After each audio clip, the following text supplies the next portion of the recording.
Hello, hello, hello, everyone. This is your girl, Camille Sheppard-Parrish, and I am your Healthy Love Coach. And I want to welcome you to another day of the Love Breakthrough Summit. I am so excited to have you here with me. I'm so excited to be able to bring some of the world's top experts in love, dating, and relationships to you to share their story, to teach you things, tips, strategies, and techniques to help you really create your love breakthrough. So I hope this is proving valuable for you and beneficial for you. And I want you to please share with women. Share with the women in your community. I'm sure you know someone who needs a love breakthrough. I'm sure you know women who've gone through a breakup, breakdown, and now they're ready for their breakthrough. I'm sure you also know women who have been raising their hand for the METOO initiative, right? This is a very serious issue and it's a very serious topic, and we're going to touch on it tonight. So I wanted to prepare you a little bit for that. So if you have a friend that you know is raising her hand to say Me Too, be sure to share this challenge with her. Share the link, lovebreakthroughsummit.com. As a matter of fact, like I always say, just go ahead and sign her up and let her know to check her junk mail and her promotion folder and move it right on over to her main folder so that she can get the emails daily and get the benefit of the summit and the free gifts that each of my guests are going to give. So we're going to get started. I have an amazing woman with me today. We have so much synergy, and I am just so excited to have her here with me. Her name is Giovanna. I'm going to screw her name up. I know, Miss Cruz. Say your name for me, honey.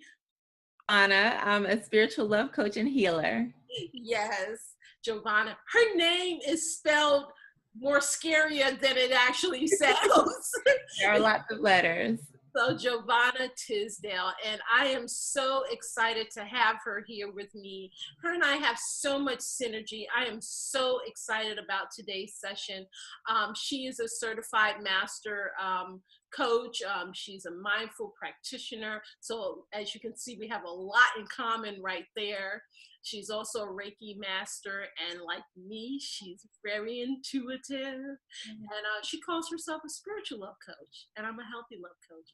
And what better combination could you have than two people that are really trying to help you heal from the inside out? And that's what we're really going to do today. And I'm so excited.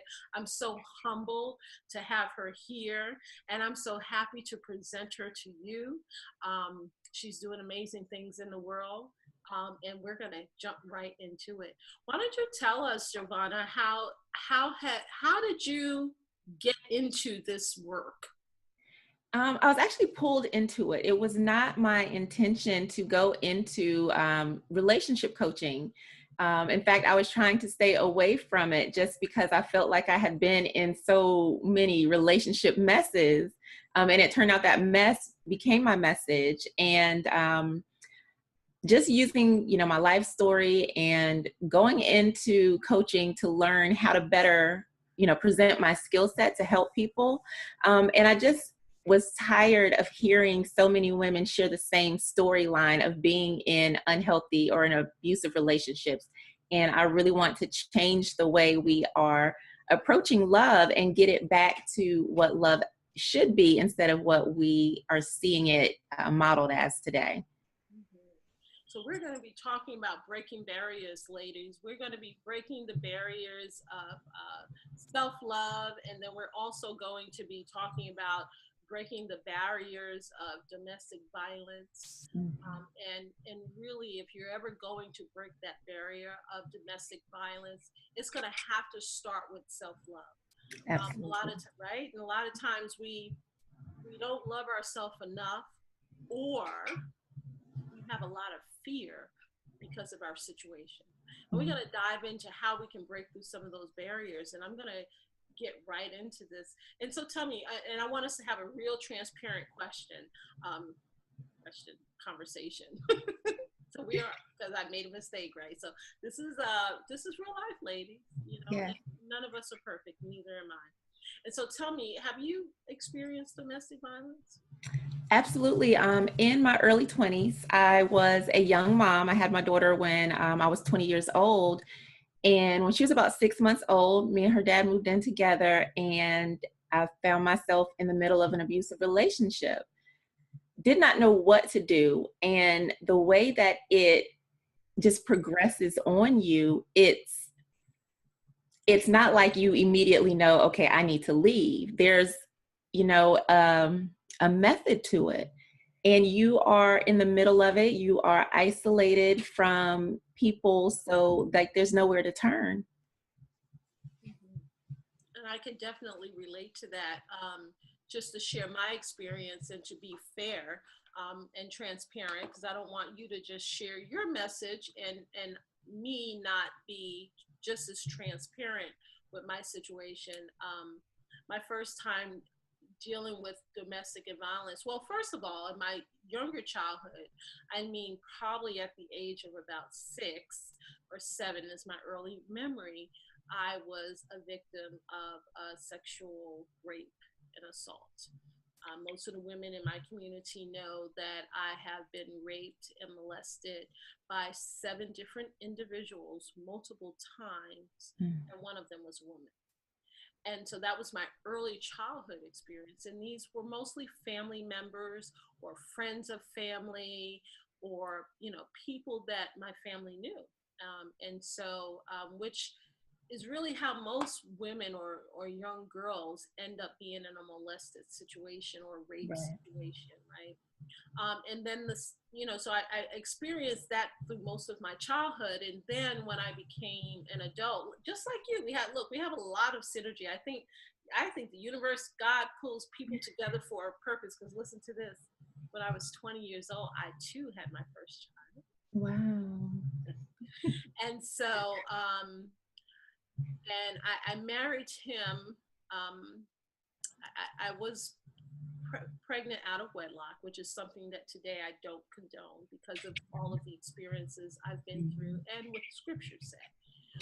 So I want to be very transparent about that. And I found out I was pregnant, and my son's father begged me, cried on his knees, please, please, please. He wanted to be a part of his son's life. And so I married him. We actually had a huge wedding.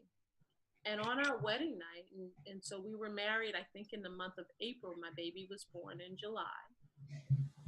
And on our wedding night, so you imagine April, I was pretty far gone. I was in my 3rd trimester. I was so tiny, and you know, your first baby, sometimes you can't even tell you're pregnant. You can just put on a big t-shirt and no one knows, right? Mm-hmm. And so, but on our wedding night, we went to the hotel that was on top of the World Trade Center at that time. And I remember after we got into the hotel and got settled, he beat the crap out of me. Oh my goodness. On our wedding night. And that was really the first time I had experienced a man beating me. And then he went throughout our relationship while I was pregnant. Again, I was already in my last trimester. He would hang out late. And, you know, if I'd say, hey, where you going? Or why are you hanging out late? Or ask him any question, he would beat me. I can remember one time he slapped me clear across the car. I can remember another time, even after I had my baby and we kind of broke up and I've allowed him to come see his child, and I told him he had to sit in the back seat. Well, while sitting in the back seat, he started beating me from the back and punching me in my head, and my whole head swelled up, and I was so embarrassed. And I told everyone at work and all around me that I fell on my son's toy. And that's how that my face was swollen all on my right side, but he had been punching me in the car, and I was too afraid to take him to the police station because I was really more afraid of him being locked up and what would happen to him, that I was afraid of the pain he inflicted on me. And that was the same thing for me. I was afraid to, you know, send a brother to jail. Like, what would happen to him in that situation instead of protecting myself? Mm-hmm. So we could say, me too. Me too. Right. And so it's amazing. And so, ladies, you might want to get some tissues, some Kleenex, because I already feel it coming on. It's amazing how we care. We are such caring individuals, such loving, ride or die women, that we would stick closer to a man and care more about his outcome and his well-being than he cares about ours. Mm-hmm. Isn't that amazing? It is. And in my situation, so once I left the relationship, I had a nervous breakdown, depression, anxiety, post-traumatic stress disorder. It was like I had been holding my breath for like 6 years. And then I finally like took that first breath, and it was just overwhelming. Like I lost everything. We went through a nasty custody battle at the time. And because I was a hot mess and unstable, he was granted primary custody of our daughter. And to add insult to injury, he would basically use that to manipulate me still. And it was just a very, very painful experience, especially as a mom. And that just added more shame and embarrassment on top of everything else. And being a young mom going through that it almost took my life. And that's kind of how I got on this path of like healing and love. So it was quite an experience that really transformed me. And what do you think was the thing? You know, I think about back then, it seemed like that was about the time when Oprah started getting popular.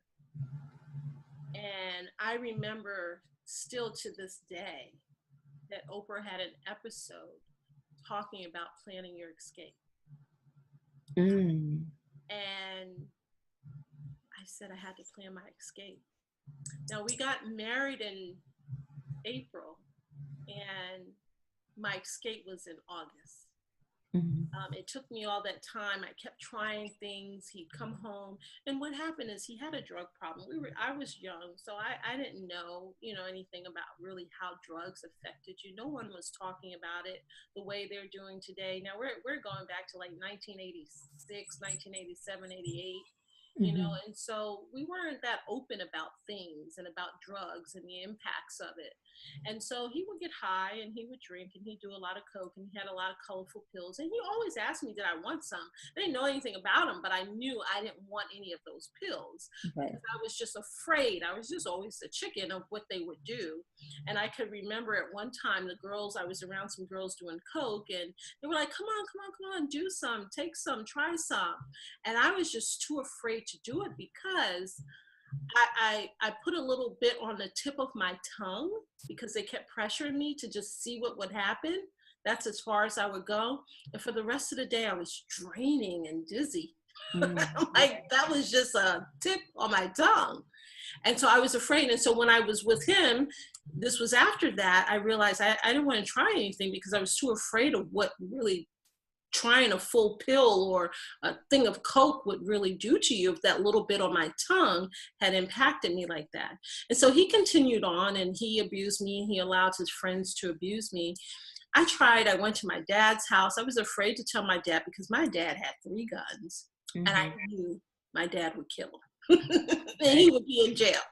And so I didn't do that. And so what I did was my dad had some mace, tear gas, whatever it was in a can. And I took the can from my dad's house. And the next time he hit me, I sprayed him and then I beat him. And then the next time he hit me, I sprayed him, then I beat him and I called the cops. Right.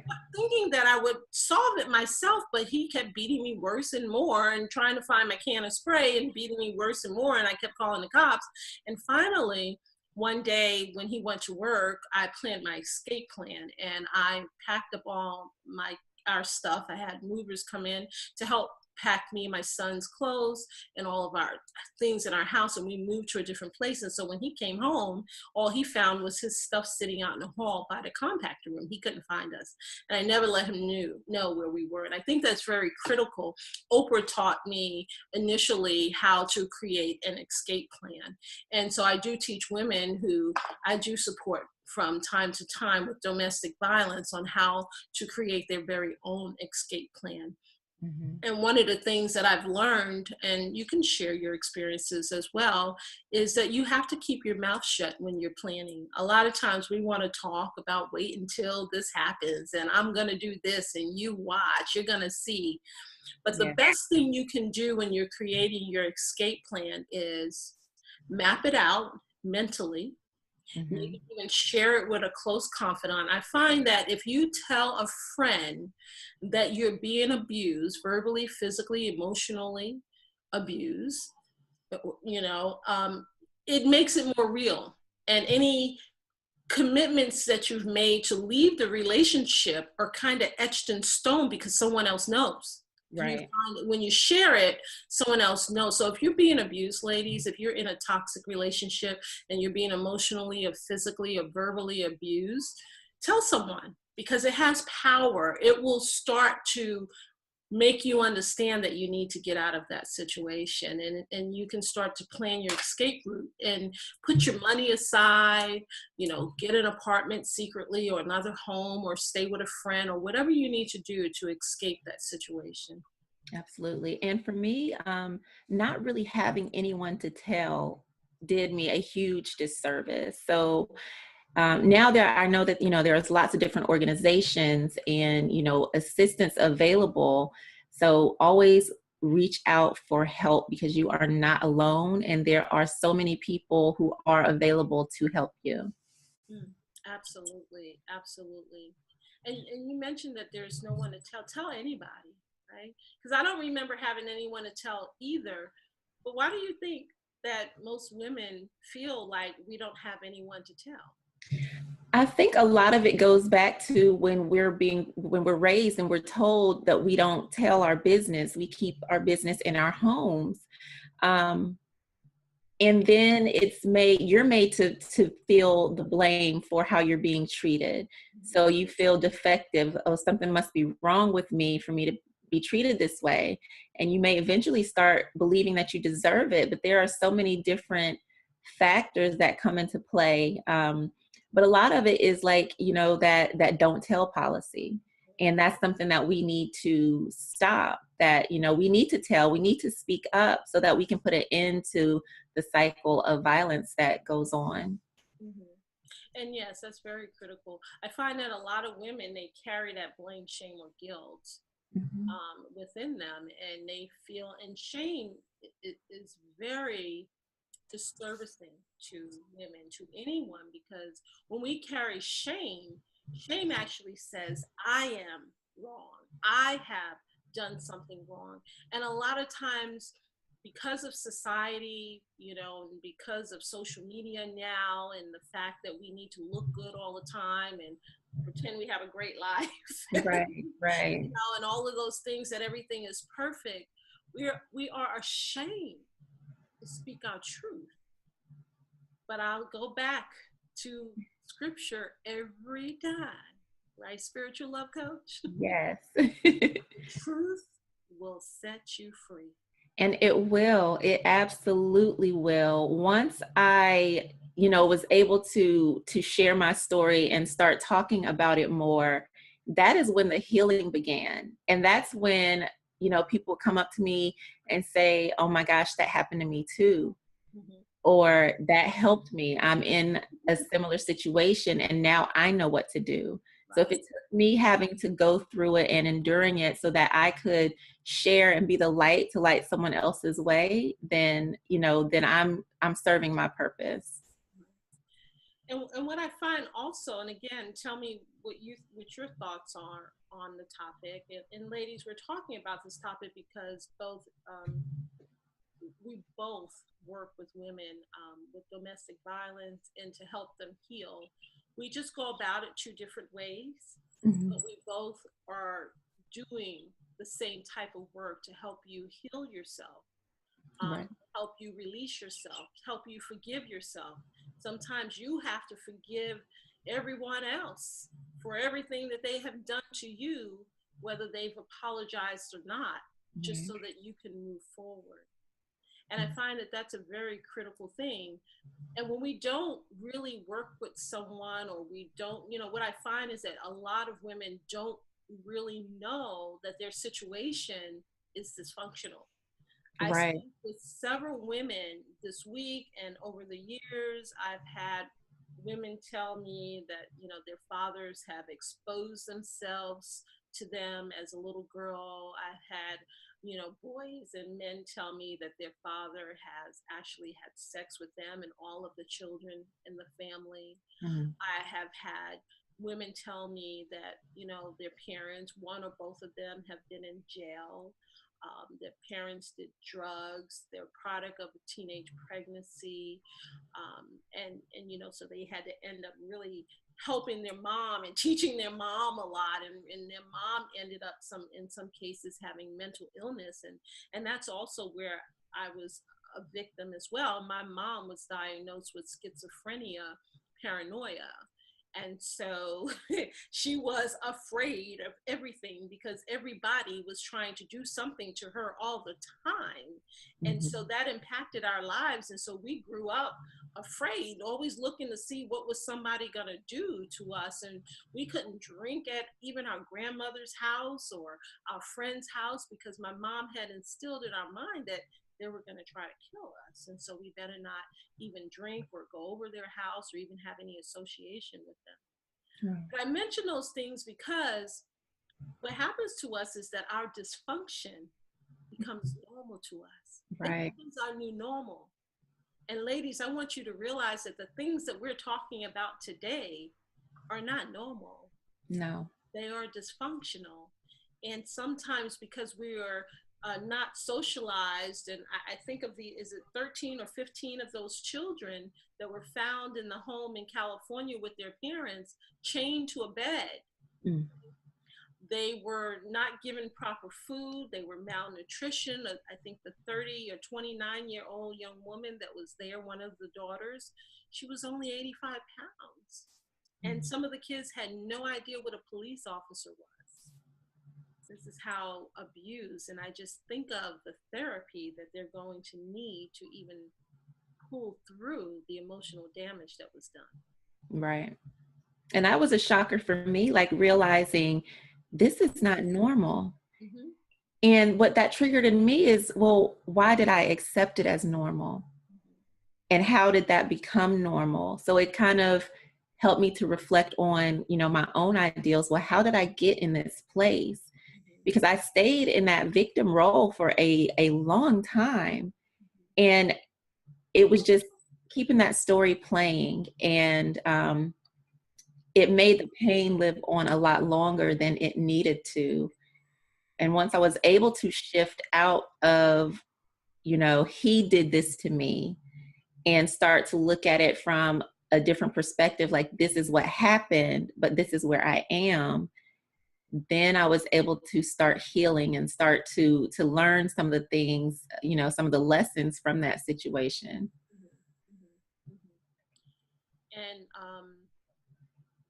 And that's really critical to realize that what you're going through is not normal at all, and that you really need to shift out of that. And I like the fact that you said that he did something wrong, right? And that your situation wasn't normal, because a lot of us don't even get to that point where we recognize that the other person is wrong.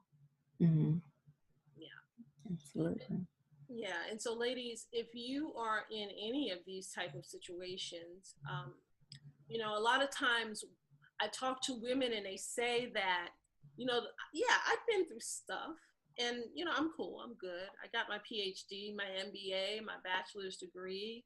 I'm smart. I'm sexy. I'm fine. Got my tummy tuck and got some more butt and all that stuff, right? And we got our things and, our homes and our cars and jewelry and our fancy bags and our sunglasses. And, we got everything. We're amazing on the outside. Yes. But what happens is that on the inside, a lot of us are a mess. Absolutely. And we're crying for help, right? And we're afraid to really raise our hands for help because, again, society has convinced us to believe that you got it all together, girl. You know, you shouldn't be needing any help. You shouldn't go ask for help. What are you raising your hand for? You have a PhD. Mm-hmm. But one of the things I want to share with you women, the thing that you may not know is that I have more therapists, doctors, lawyers, teachers, celebrities that take my class than anyone else. And so last year I had about 3 or 4 therapists take my class. And last year I had a couple of women that told me that they were in therapy all of their life. And I'm not a licensed therapist, so I want to make that very clear, because I'm very quick to tell you that whether or not I can help you, or you need to go somewhere where someone else can help you and probably create a plan for you where you might have a prescription, some medicine to support you in your healing process, because some of us can do it alone and some of us needs to be on medication. And there's no shame in that, ladies, because we are imperfect. And if there's a chemical imbalance, if there's post-traumatic stress, if there's something that you need to deal with, you need to deal with it. Absolutely. And I wholeheartedly agree. And I love that we're seeing, you know, more people embrace, and we're talking about mental health. Because even, you know, when I was suffering with depression and anxiety, that was just like, you know, I had just thrown my life away.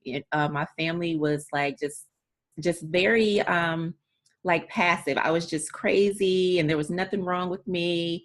And that just made it even harder to, you know, go through the healing process. So I kind of had to isolate myself a little bit so that I could shield myself and do whatever I needed to do to heal and get whole. But there's absolutely no shame in seeing a therapist. If you need to take medication, take it. You know, these things are put here to help us, and we should not feel ashamed, because if there's something else wrong with our physical body, we are quick to go to the doctor. We need to be as diligent with our minds as well. Absolutely, 100%. I couldn't say that better myself. And so what would you say to the woman that's sitting at home that's saying, yeah, I hear you, but I don't think I'm going to speak up about this? That's a hard conversation to have, but I would say, is this really what you want for your life?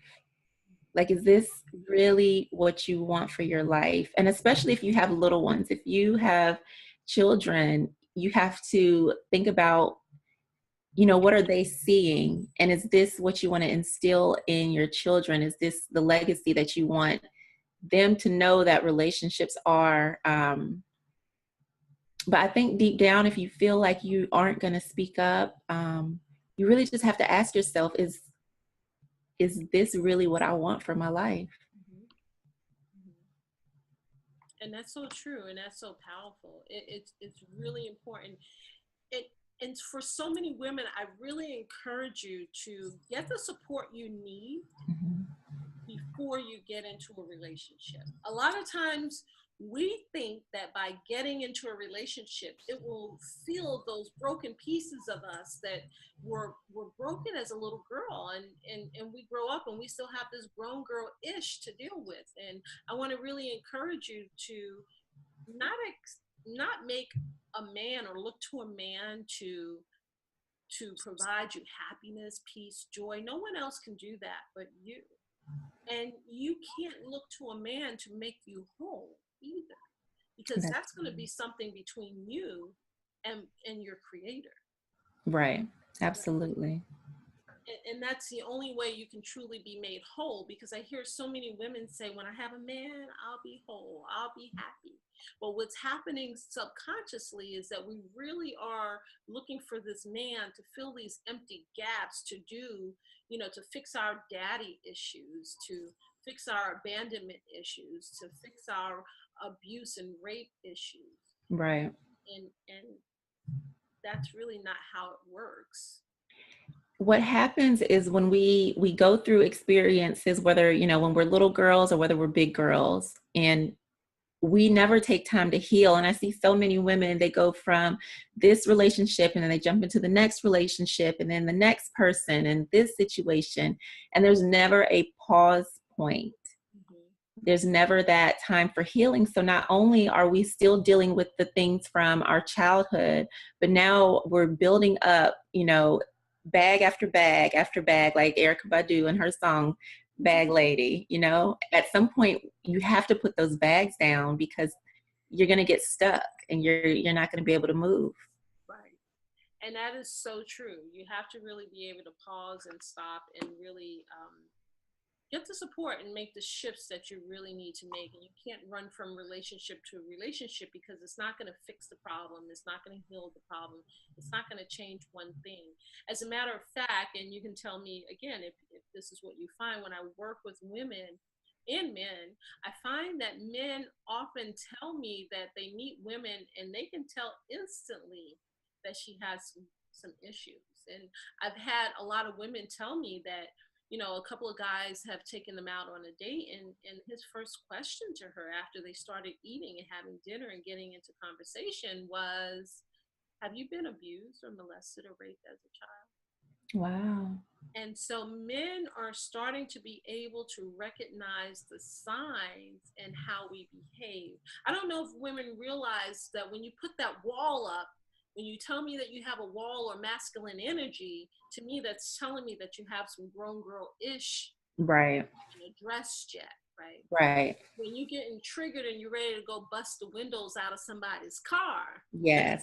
you got some grown girl-ish that you haven't dealt with. Right.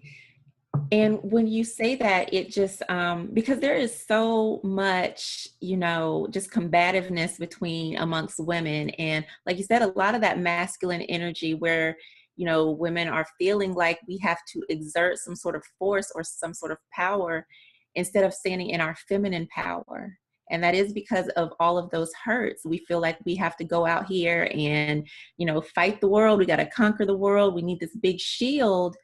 And once you heal all of those places and you start to fill those cracks with love, you'll realize that there is a lot of love in the world. And you know that love is out there and it is just waiting for you to open your heart and open your mind to it. But first you do have to heal.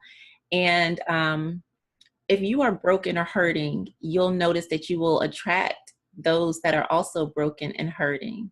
Mm-hmm. So taking the time to heal and replenish yourself with love will allow you to start attracting those better mates that you're wanting. And that's so true. In my book, Successful Women Date Differently, Secrets to Attracting the Love That You Deserve. In chapter number 2, I talk about what you're talking about, the detox. Yeah. I walk women through a process. I don't give you all the details, but just a high level, because there's a lot of stuff that can go into detoxing, and a detox is really individualized. And so when I first started coaching and teaching, that's all I was really teaching women to do, is how to detox, how to really get into themselves. And it's super important to really heal those broken pieces within you. Because if not, ladies, you won't ever attract the masculine man that you really want to. So before you can attract the love, you have to heal thyself. Yes. And yes. That's very critical to having a healthy relationship. It's really foundational to having a healthy relationship, because if you're not healed, the relationship won't work. The relationship won't last. You're going to continue to get triggered. You won't be able to open up your heart and even receive the love that he's trying to give you. You won't be able to be vulnerable. You won't trust him. You won't believe him. You won't respect him. You know, a lot of women are walking around with the attitude like, I don't need a man. I don't want a man. I can do bad all by myself. And that's attitude. But that attitude is coming from a place of anger, pain, and fear, right? So we're either going to have fear or we're going to have love. And so evaluate your emotions to see where they're coming from. And if you're not coming from a place of love, if you're not healed, if you're broken inside, there's no way you can come from a place of love. and abundance. Absolutely. And when you are broken inside, it is very hard to love yourself. Right. And if you're not able to love you, you're not going to be able to love someone else. And even if someone else does love you, you're not going to accept it because you feel fundamentally broken. So it all starts with you being healed, healthy, whole, and complete within yourself. And people underestimate the power of self-love. And that is what truly saved me. Because coming out of an abusive relationship, I didn't like myself. My self-esteem was low. I was depressed. I didn't like the way, I wouldn't even look at myself in the mirror. And until I realized that the only person, because the world kept spinning, you know, nobody stopped to pick me up off the ground and said, oh my gosh, it's okay. So, you know, waiting for someone else to come in and try to, you know, love me, like I said, it almost cost me my life because I did attempt suicide. And luckily it did not work. And I'm still here today. And in that moment, I realized the value of my life. You know, that was a miracle and a blessing for me to even, you know, be here and know that my life has a purpose. And to know that I don't need anybody else to love me. First, I have to love me. And God loved me enough to put me here. He loved me enough to keep me here. So now I got to honor him by loving me and putting that out in the world. Right. And so what you're really talking about is gratitude now. Yes.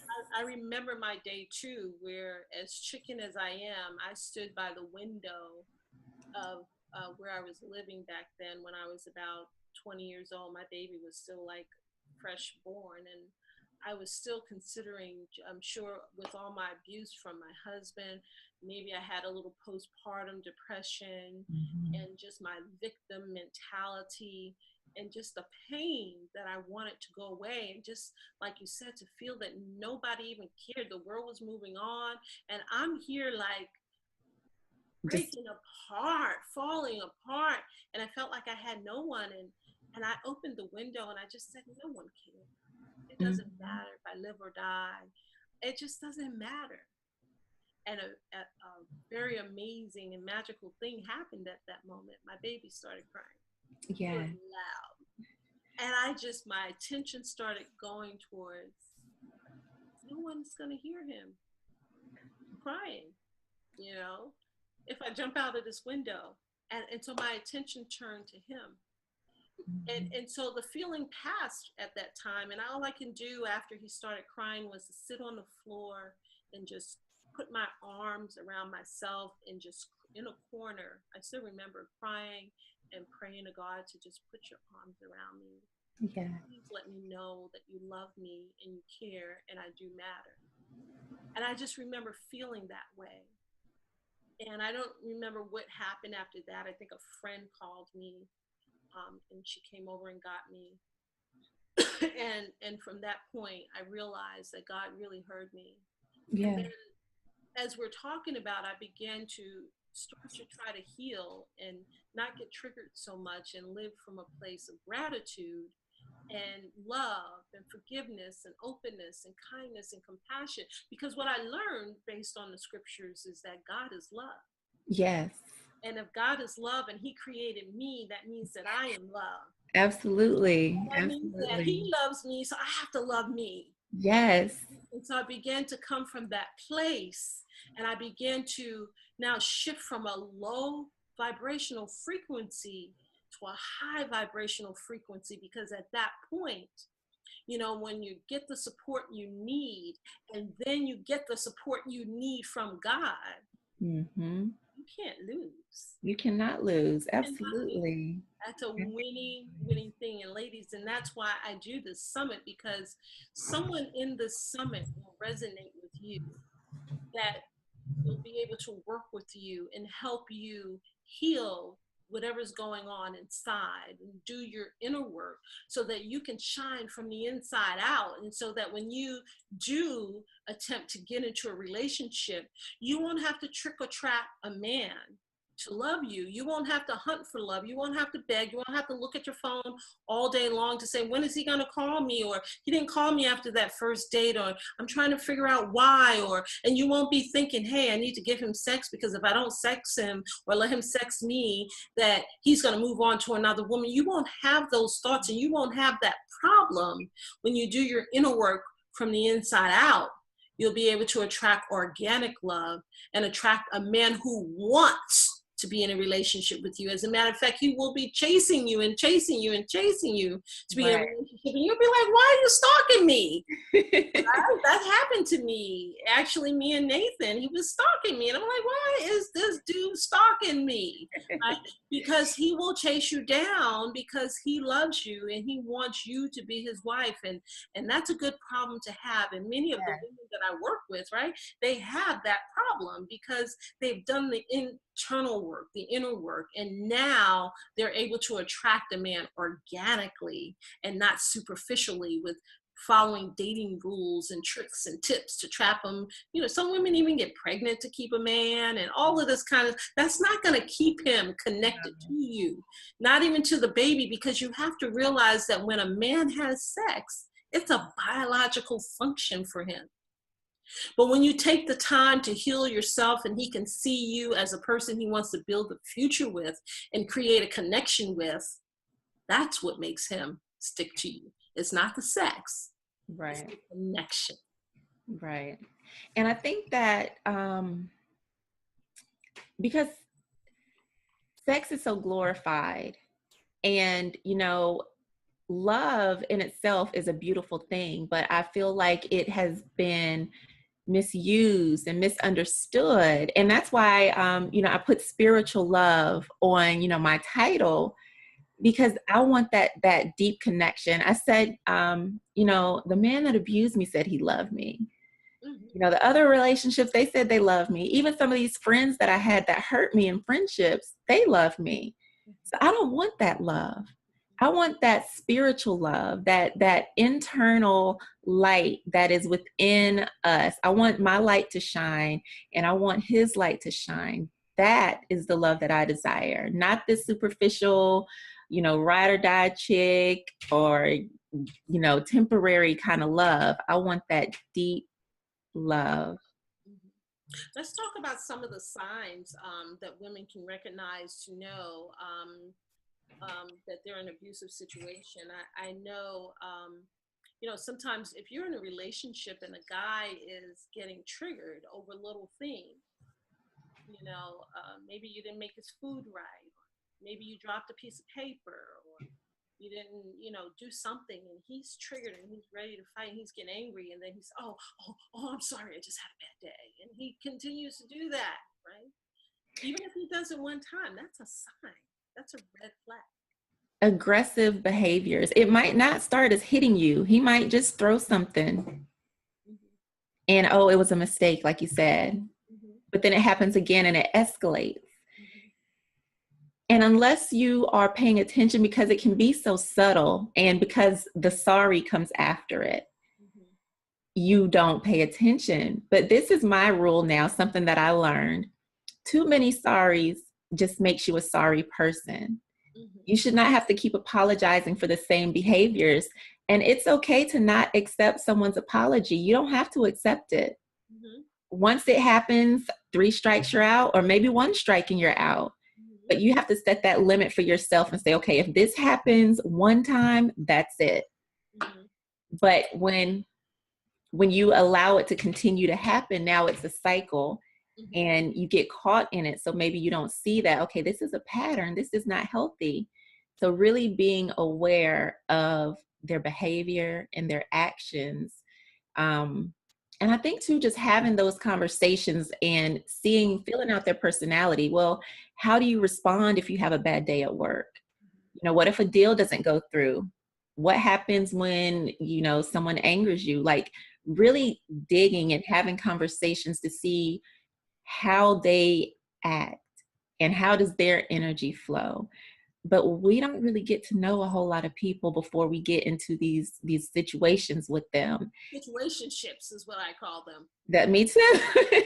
And we get into these situationships and then feel like we're blindsided because he wasn't like that before. Well, we really didn't know him because we didn't give it enough time to truly see before we got caught up in either the sex or the fun of the situation. And we get caught up in the sex, ladies, because it's really a chemical reaction, right? And so I don't know if most women, I have some articles on my blog that I've written that, you know, when you kiss a man, you know, what fires off is oxytocin. And oxytocin is the same, it's a cuddle bonding chemical in your body. It's the same thing that fires off when you're nursing your baby. And that's what makes you and that baby bond is oxytocin. And when you have sex and you achieve orgasm with a guy, it's dopamine that fires off in your body. And you know what dope addiction is like. It's hard to wean someone off of dope because you gotta have it. And so when you feel like you're addicted to this guy, and you know, I remember Spike Lee had a movie, She's Gotta Have It, and you hear people saying they're addicted to sex. It's a real thing. It is. Sometimes, right? But sometimes what happens to us is, like you said, when the sorries come and the flowers come and the cards and the forgiveness, and I'll take you out to dinner and I'll take you on a trip and buy you a gift. What happens is that we end up hoping that things will get better.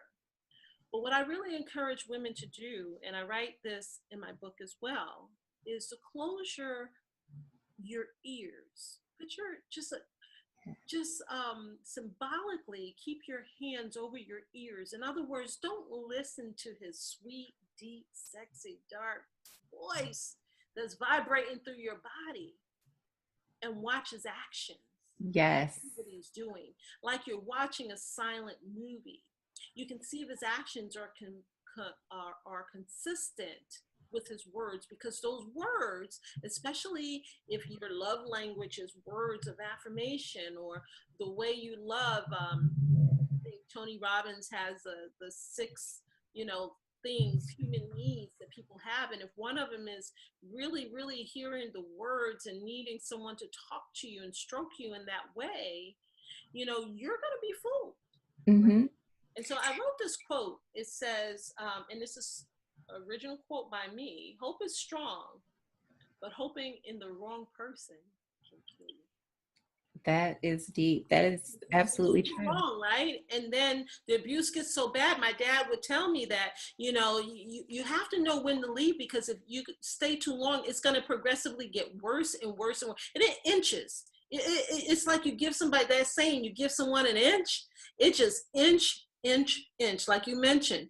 First, it starts with a verbal thing, and then maybe it's a push, and I'm sorry, and then maybe it's a slap, and then I'm sorry, and then maybe it's a punch, and I'm sorry. Maybe they throw you, then I'm sorry, and then they hanging you off the balcony, and they're still sorry. Right. Absolutely. But when do you cut it off? Right. And once you go through something traumatic like that, and what it did, it really helped me to create boundaries. There's very little that I'm going to tolerate physically, even play fighting. No, we can't play fight. Not here for it. It will still kind of it makes me go into a protective space. So I'm not comfortable with that. You want to play fight, right? Right. No, we're not doing that. You're not a dude. Right. So just, know what you will and will not stand for ahead of time. So that way, when you get in it and you feel that push, you're like, oh no, you have to go. This is not love. This is not of God, and it will not be accepted or tolerated. And you just have to stand in that power and just don't engage, just let it go. Right. And so what you're talking about is setting your boundaries based on your core values. And so, ladies, those are something you have to define, again, even before you're in a relationship. And that's chapter number 3. But, the other thing is, what about these two? These are obvious things that we overlook for some reason nowadays. If he doesn't have a good relationship with his mom, there's a huge problem. Huge red flag, yes. If he's not taking you around his family and friends, that's a huge problem. If he doesn't want to go around your family and friends, that's a huge problem. If he's saying, let's get married and let's move across the country where you have no friends, family, or community, or no one, That's a problem. That's a huge problem.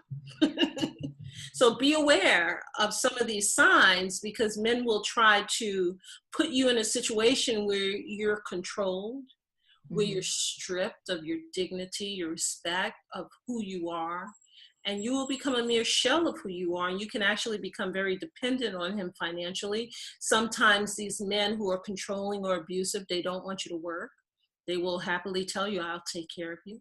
I'll give you everything you need. But then you're treated like a child and you have to ask for permission for everything you want, right? And if you're bad, how about this? When a man punishes you for doing something wrong, and so he says, no, we're not going now because you did something wrong. So many ways that a man can really abuse you, and because we are not exposed, we think some of these things are normal. And what do? I'm going to try to do better next time. I'm going to clean up more next time. I'm going to make his dinner earlier next time. I'm not going to cut my hair next time. I'm going to wear my dress longer next time. And we're steady trying to work and fix us.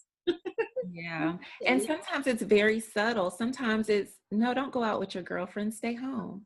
Right. Or sometimes, and this is one thing I noticed, the very good listeners, when you meet a man, sometimes they will just listen and you will divulge everything to them. So now they kind of know how to work you, per se. You give them the blueprint to break your heart. Yes. And so we need to be careful when we are sharing too much. Like when we meet a new sister that we may be friends with, we don't pour everything into her because we're trying to look at her. We got to feel her out. We're trying to see, what is her angle. We need to approach these relationships the same way. What are your intentions? What is your angle? And just approach it as if it were just a friend, not someone that you just immediately open your heart to and just tell everything. So that's something too that's very subtle. If he is not sharing equally in conversation, he's listening, and we're usually just spoon feeding all of the information they need. Absolutely. And so, I'm really honored that you would come into this space with me and talk about this topic. Not a lot of people will. And a lot of people can't because they haven't done their inner work to heal yet, to be able to look at it and really talk about it for what it is, and not dress it up and make it look pretty and cute or keep it in the closet.